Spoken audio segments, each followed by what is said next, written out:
1. Fire curled around my fingers as I watched the pregnant moon rise above the castle. Since dusk had arrived, it was impossible not to take my eyes off the monstrosity of stone and mortar that seemed like a toy building so far in the distance. Not even the friendly warmth of the conjured fire could keep at bay the cold dread that had settled unwelcomely into my bones. There was a flurry of snow that drifted across the world beyond the window, the first bout that came as a warning to the harsher conditions that would follow in the coming days and weeks. It did little to help the shivering that passed over my skin. From my perch on the windowsill I could see Castle Dread perfectly. It would seem my mother had purchased this humble dwelling for the view alone, a way of reminding me of my life's duty. Not that the view before me was the reminder I needed, not when, every day for as long as I could remember, I was reminded of it. Every day was in preparation for this one. I pulled my gaze from the sleeping castle, giving up on waiting for the countless windows to glow with light.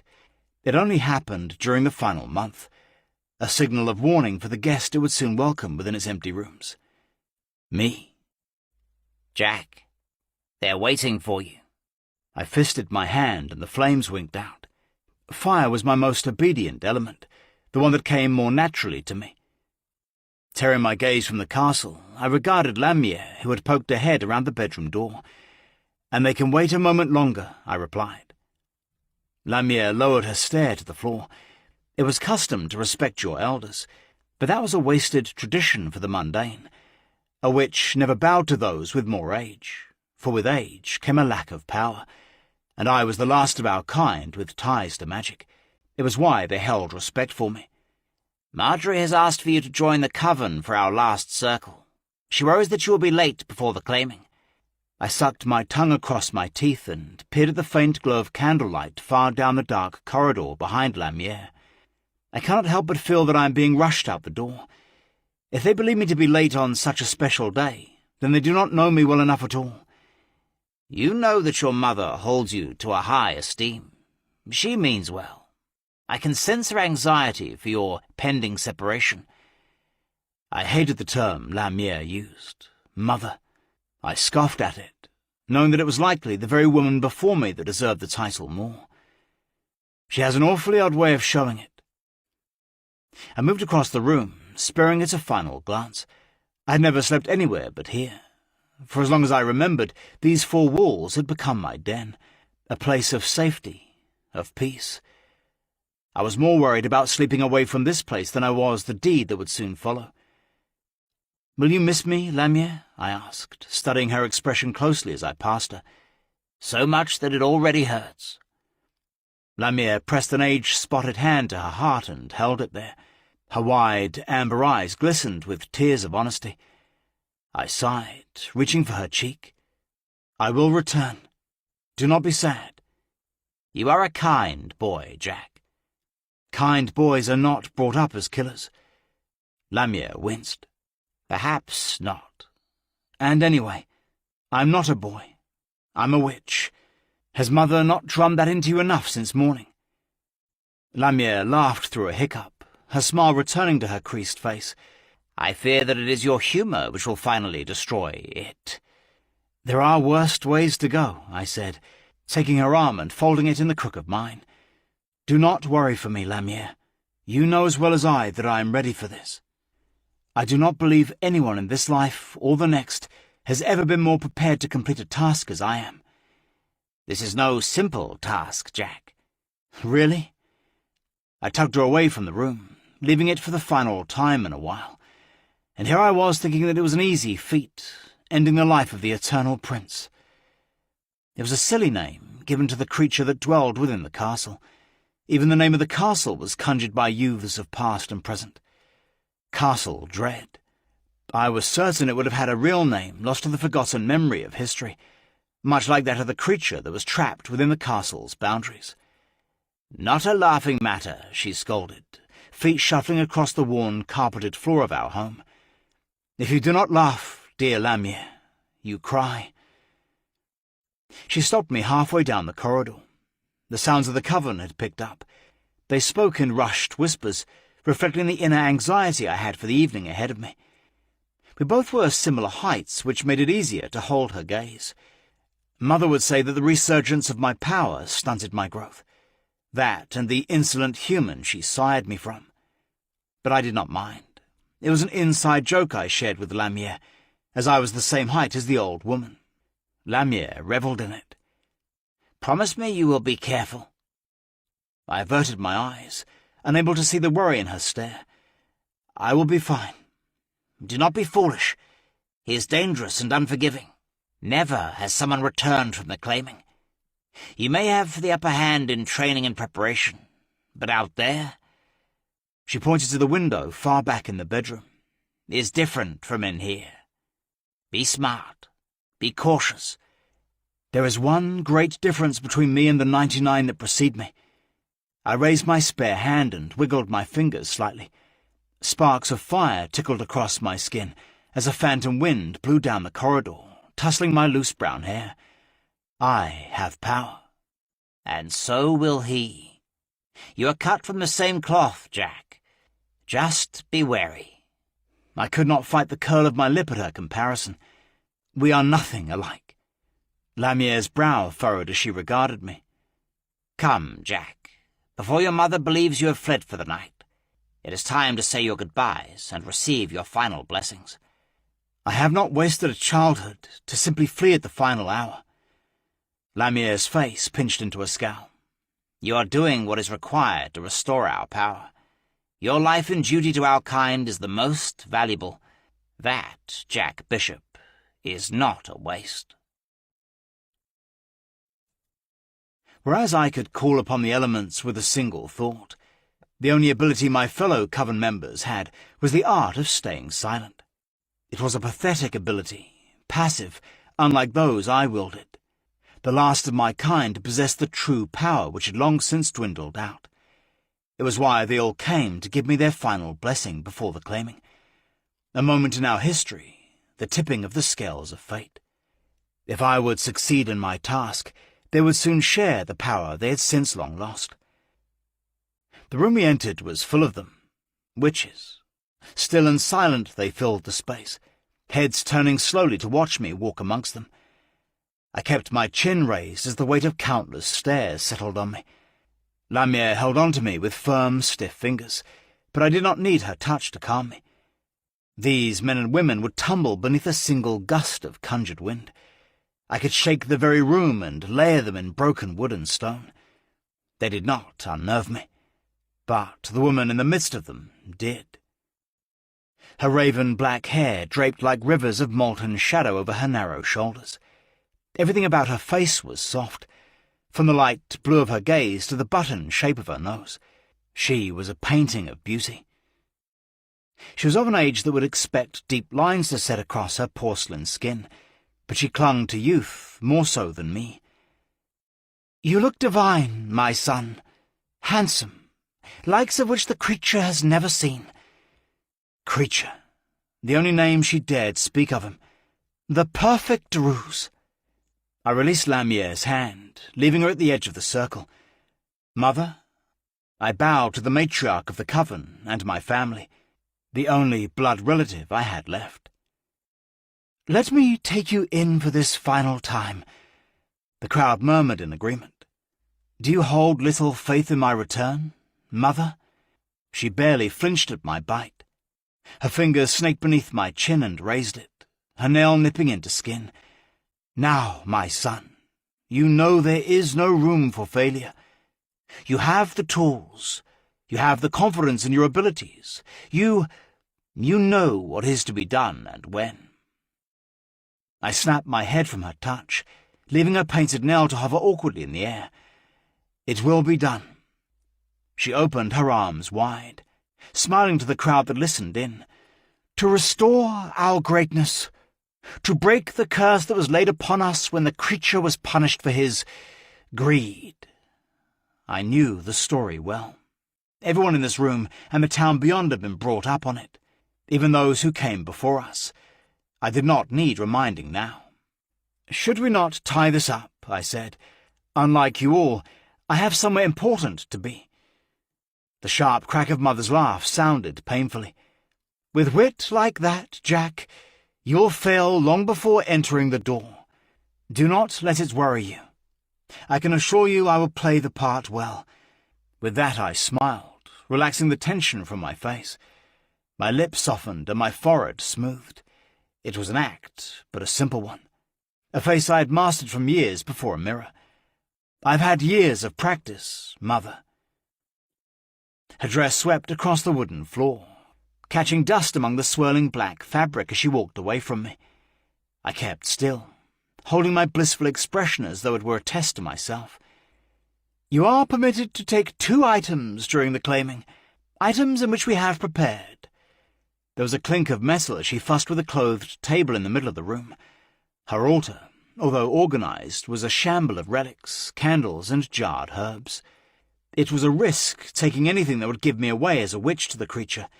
It would ruin the entire plan in a heartbeat if a candle etched with Mother's runes, or a pack of tarot cards would be found in my possession by him. I felt these were necessary. You will not be allowed to leave the grounds of the castle, not for the entire duration of the claiming, not even if you desire to. The cycle of the moon will be your guide. From tonight, you will have until the next full moon. Only when the moon bleeds on the final night will you do what is needed of you. This bowl." From the plain brown sack she pulled a brass item. Shallow enough for stew or soup, there was nothing out of the ordinary about its design. "You can use it to scry. I have its sister component with me. Simply reach for it if you need our aid, or encouragement." "I do not imagine encouragement is what I will be craving. Jack, do not be fooled.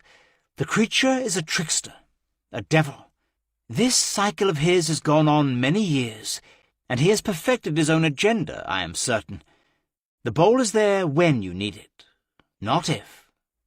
She put the tool back into the sack. I waited for her to retrieve the final item, but a hand came back out empty. "What of the other?"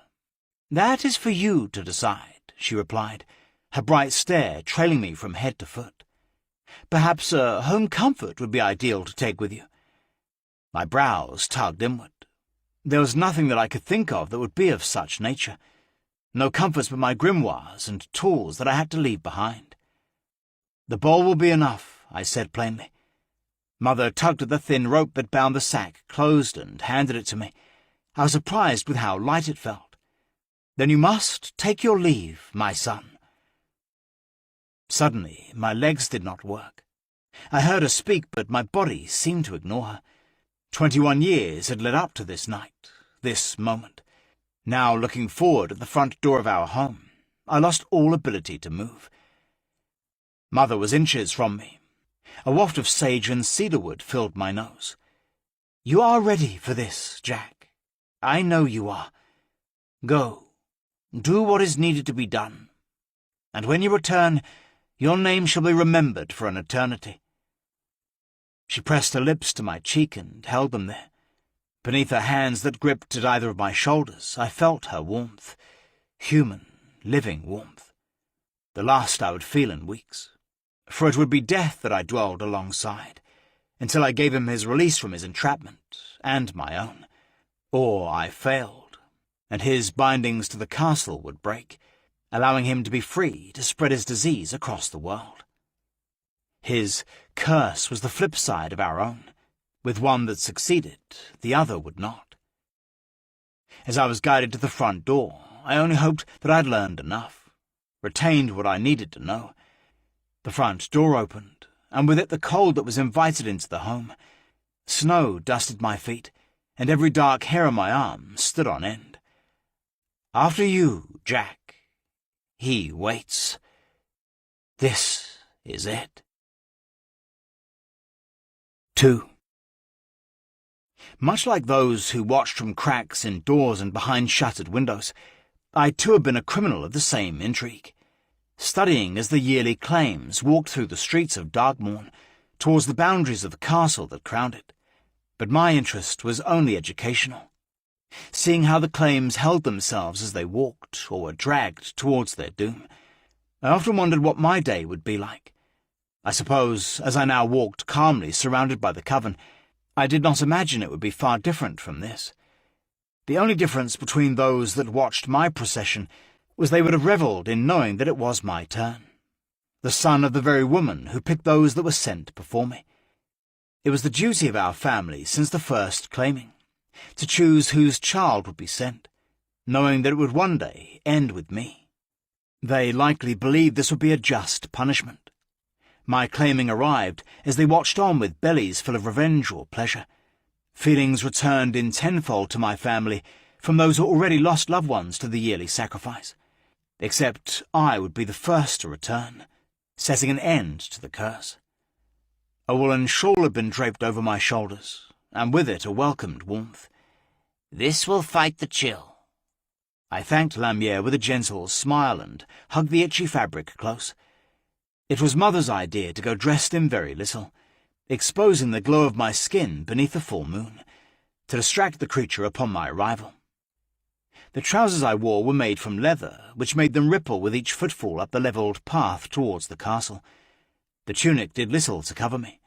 The sleeves were dramatic, a loose design that hid the nimble curve of my arms. The collar barely touched my neck as it was sizes bigger for me than it should have been, exposing my neck purposefully. Mother's choice. If I needed to warm myself, a simple call of flame would cease the cold that racked my bones. But I could not use my power. Not yet.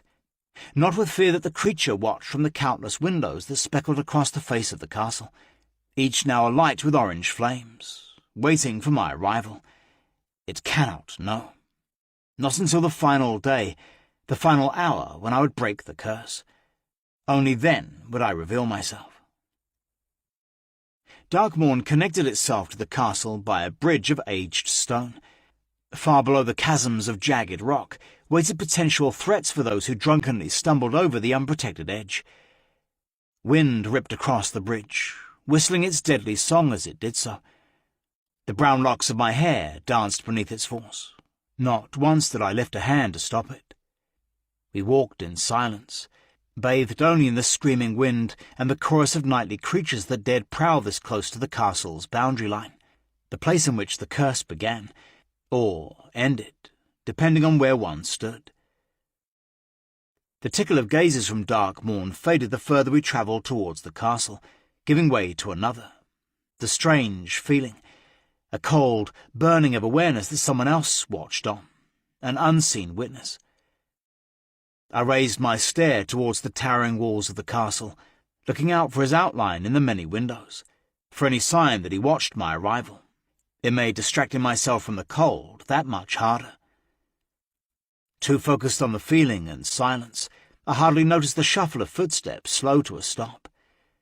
"This is where we leave you," Mother said, leaning in and pressing a kiss to each cheek, lips close to my ear. "Remember to conceal yourself. Be smart, be cautious, and return our saviour." "I know what is required of me," I said, teeth wrestling to chatter as the cold spread throughout me. "Mother." She stiffened as I held my voice firm, not whispering back as she did. "Then you may go." Her face remained frozen, lips pulled into a thin white line. "Take up your position as this year's claiming." "I shall." Whereas the group that followed me here kept back, Lamier hovered between both parties. "I will send my thoughts as positive castings, Jack." Lamier's silver locks billowed in the wind, her own cloak held around her. "When you return, I promise to cook you your favourite soup." I moved towards her, feeling a sudden softening of my heart, and put a hand on the short woman's shoulder. "With such promises, you'll make the following weeks painfully long." Lamier snorted, wiping the bubble of snot that burst from her nose across the sleeve of her muddied shawl. "May she guide you." We both glanced to the moon, as if it watched from above. "Do not miss me too terribly, Lamier. I will return." There was something about the way she glanced away that told me that she did not believe me. That single moment sunk my heart into the pit of my belly. "You should take your leave, Jack." Mother distracted me from my moment of self-doubt. "Do not keep the creature waiting." The wall of shadow was visible only up close. I tilted my head left and right, admiring the strange power that raced far up into the sky and far below the ground where the bridge met the castle's boundary. Many had tried to break through, but never with success. It was a magic even Mother could not explain. Only the claim could enter. I raised a hand and pressed it against the membrane of dark magic. To the touch it was cold, but with a push my fingers began to slip through it, as though it was no more than the dark waters of a lake. My hand reached through first, followed by a foot. Holding my breath, I proceeded through the strange barrier. Only when the sensation of nightly winter cut across me did I dare open my eyes. I made it. I allowed myself a moment to catch my breath before walking ahead, not once looking back at Mother, Lamierre, and the coven as they witnessed from the other side. As I passed beneath the crumbling, pillared archway, it seemed that the shadows beyond it thickened. All my focus was on the haunting building before me. The years had not been kind to it, although it was near impossible to ignore that this castle would have been a spectacle of beauty and architectural prowess long before the curse settled upon it.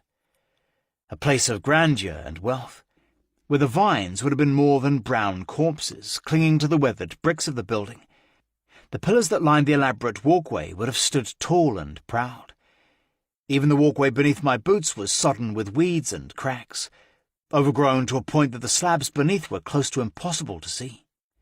Noise in the thick shadows that devoured the overgrown gardens I walked within made me pick up speed. I dared not look long enough to see what lurked within. Was it the creature, stalking me as I walked towards his front door? I longed to call on that fire now, to shed light across the hungry darkness around me. A guiding light would have come in handy as I stumbled my way up the ruined perron towards the closed door of the castle, but I resisted, hands fumbling across the vine-covered stone banister to keep myself upright. I waited before the door, unsure to knock or wait. He would know I was here. From the stories I had heard, I knew he likely sensed my presence the moment I stepped foot on his land. Yet the door did not open, but I grew colder and impatient. Giving up, I raised a fist, but before my knuckles could rap upon the dark oak door, it swung inward. I cringed at the sound of old hinges as they screeched. If he did not know I was here before, he would now. "Hello?" My voice echoed in the barren entrance before me. I hesitated, foot poised to take my first step into the castle, as I waited for a response. Silence greeted me in return. Whereas the world beyond the castle was shadowed in darkness, the inside was not. Although warm, I was greeted by colour. The wooden flooring glowed orange beneath the lit candelabra. White candles dripped furiously among the intricate twisting of metal. Wax melted in frozen drips that puddled across the polished yet ancient floor. As I stepped inside, a wall of stale air slammed into me. I cupped a hand over my nose, trying not to inhale the scent, but it was too late. It lathered the back of my throat and clung to my tongue. This air that had festered without the benefit of an open window or door. "Hello?" I questioned again, body tense as I reached for the door to see who had opened it. I readied myself for a scare, only to find the space empty behind it. Years I had readied for this moment, but the fear that stiffened my body was never expected. Its presence shocked me. Mother taught me about fight and flight, always urging me to clench fists and throw power. But now, standing here, I wanted nothing but to turn and run. The door slammed suddenly. I jumped back, spluttering a shout as I got out of the way of its aggressive swing. The phantom movement shook dust from the walls and rafters, until it settled down upon me like snow. "You rush to leave so soon?" The voice was everywhere and nowhere at once. My fists clenched at my sides as the velvet tone slithered down my spine. "Forgive me." I kept my gaze down as I turned around, unable to bring myself to look up the stairway that took up the majority of the entrance. He was there, I knew it. "Is it time already?" the voice purred. "Another year has passed without much thought, and here I find a claim standing in my presence. How can it be a year already, when I still can taste the last claim so clearly?" I looked up for a moment, long enough to see the towering figure standing at the top of the stairs, only to snap my gaze back down to my feet in a blink. Adrenaline flooded through me, setting every vein on fire. I felt the elements stir at my reaction, a readiness that made my bones shake. This is it, my target. That fear that had not long raced through me was blown out with a single exhale. Should I cower? Force my hands to shake so he thought me weak? I opted to keep my gaze low as I fought the urge to smile. Play the part. They normally scream, you know. The voice was closer now, yet no more than a whisper. It has been many a year since one stood without words before me. I fear words fail me in your presence. There was a shift in the air. He had moved from his perch at the top of the stairs to a place inches before me in a blink. Where the floor was empty before me, now stood boots, black, polished leather that caught the light of the candles that hung far above. "Let me see you," he purred. A sweet brush of breath tingled over me. I breathed it in, images of orchards in spring flooding my mind. But there was something else beneath it. Copper. A sharp tang that hid almost perfectly beneath the illusion of apples. "Do not fear me." I should have not looked up so quickly, for fear that he sensed that I was not scared of him, but my reaction that followed would have covered up any distrust in my forced demeanour. His eyes were obsidian. No, I squinted closer. Red. Deep red, that it seemed they were nothing but pits of darkness.